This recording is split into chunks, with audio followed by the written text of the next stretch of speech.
Assalamualaikum warahmatullahi wabarakatuh. Kami dari kelompok 11 akan menjelaskan materi terkait tanggung jawab moral penggunaan iptek. Sebelumnya izinkan saya memperkenalkan anggota kelompok 11 yang terdiri dari Alia Syafiqah Rani, Febria Amanda, dan saya sendiri Syafina Amara Putri. Berikut adalah penjelasan kami.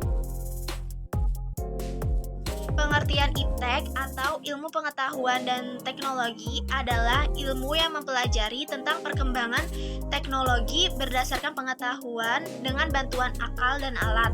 Perkembangan iptek ini terjadi karena adanya globalisasi. Kemajuan di bidang teknologi ini membantu kehidupan sumber daya manusia. Terdapat 4 fungsi dari iptek. Yang pertama itu mempermudah kita untuk berkomunikasi. Yang kedua, membantu pekerjaan yang dilakukan oleh manusia. Yang ketiga, waktu yang digunakan lebih efisien untuk mendapatkan informasi. Informasi yang didapat juga akurat. Yang keempat, dapat membantu manusia untuk meningkatkan dan memanfaatkan sumber energi baru yang berguna untuk kelangsungan hidup manusia. Penyalahgunaan iptek itu ada 2. Yang pertama, penyebaran informasi yang sangat mudah dan sulit melakukan penyaringan informasi yang buruk. Yang kedua, orang sangat mudah mendapatkan berbagai macam informasi di internet, seperti konten-konten yang bersifat negatif. Contoh dari penyalahgunaan kasus iptek itu, yang pertama adalah gadget tersadap. Gadget merupakan prioritas utama bagi manusia untuk berkomunikasi dan melakukan hal penting lainnya.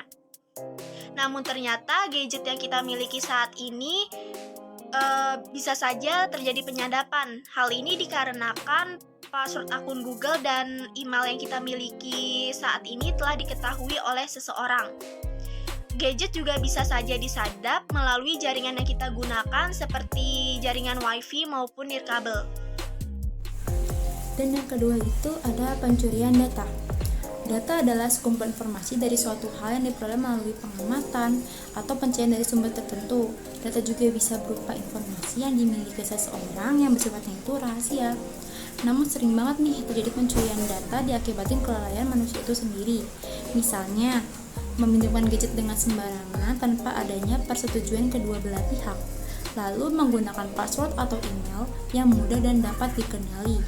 Contohnya gimana sih? Kita itu kan di sosial media mencantumkan nama lengkap, bahkan di bio juga dipasangkan tempat tanggal lahir kita yang lengkap. Lalu password kita juga berhubungan nih dengan nama dan tempat tanggal lahir kita.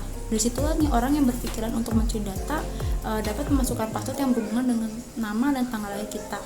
Nah, yang selanjutnya itu juga ada hoax. Informasi yang berada di dunia maya dapat dipastikan bisa dikatakan hoax. Banyaknya pengguna internet saat ini memudahkan banyaknya nih pengguna untuk mengakses berita dan informasi di luar sana.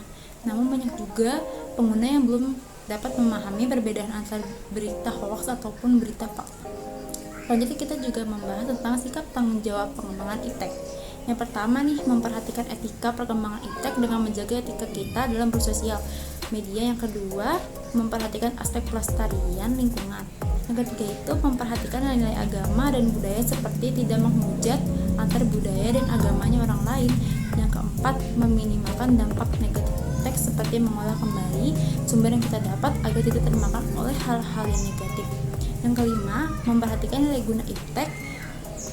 Dan selanjutnya itu kita membahas tentang fungsi sosial dan spiritual dalam iptek. Yang pertama, perbedaan kepribadian pria dan wanita seperti berteman dengan orang di luar sana. Kita harus tahu nih orang tersebut itu perempuan atau laki-laki kan, agar kita bisa menjaga kewaspadaan dalam diri kita. Yang kedua itu meningkatkan rasa percaya diri. Dan yang ketiga itu kompetisi yang tajam di berbagai aspek kehidupan sebagai tekanan yang akan melahirkan generasi disiplin, tekun, serta pekerja keras. Selanjutnya, fungsi spiritual dalam iptek. Pengertian fungsi spiritual ini sendiri adalah membantu individu dalam menemukan makna dan tujuan dalam hidup mereka dan lebih menunjukkan nilai personalnya. Fungsi spiritual dalam iptek antara lain yang pertama, kemampuan untuk bersikap fleksibel, yaitu adaptif, spontan, dan aktif.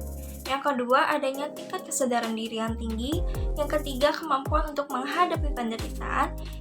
Dan yang keempat, kecenderungan untuk bertanya mengapa atau bagaimana jika, dan berupaya untuk mencari jawaban-jawaban yang mendasar. Selanjutnya, bagaimana cara mengatasi penyalahgunaan iptek? Yaitu yang pertama dengan edukasi sejak dini. Yang kedua, pengawasan orang tua. Yang ketiga, menyaring semua informasi yang diterima. Yang keempat, jangan mudah percaya kepada orang yang tidak dikenal. Dan yang kelima, batasi penggunaan internet. Selanjutnya, bagaimana cara mencegah penyalahgunaan iptek? Yaitu dengan satu, selektif dalam menggunakan internet agar bermanfaat. Yang kedua, menggunakan teknologi sesuai kebutuhan. Yang ketiga, mencari kebenaran informasi sebelum menyebarkan. Yang keempat, melestarikan budaya lama yang baik dan menerima budaya baru yang sesuai dengan bangsa dan agama. Yang kelima, mempelajari dan mengajarkan budaya bangsa kepada orang sekitar. Dan yang terakhir, yang keenam, mempelajari ilmu agama agar tidak terjerumus ke hal negatif.